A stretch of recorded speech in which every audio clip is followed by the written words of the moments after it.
とっても風が強い日。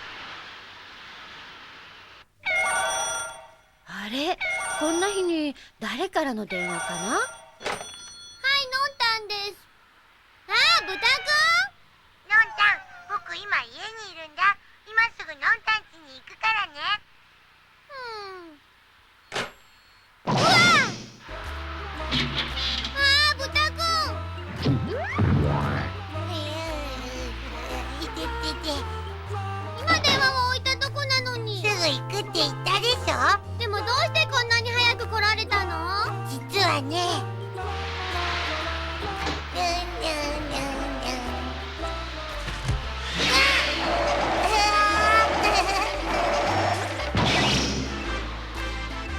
豚くん頭いい。よーし、僕も誰かをびっくりさせてやろう。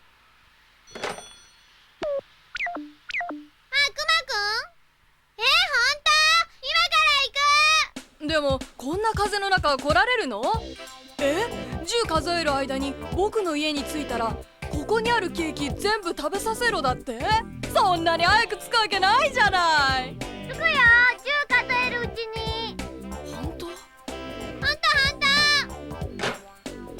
じゃあ豚くん、僕がくまくんの家に着いたら電話するからここで待ってて。いいよ。これでケーキは僕の独り占め。ヒヒヒヒ。待っててね。うわー、こりゃ早いや。うわー、もう着いちゃった、くまくん。あれ、のんたんもう来たの？のんたん。うわー、止まれないよー。たぬきくん助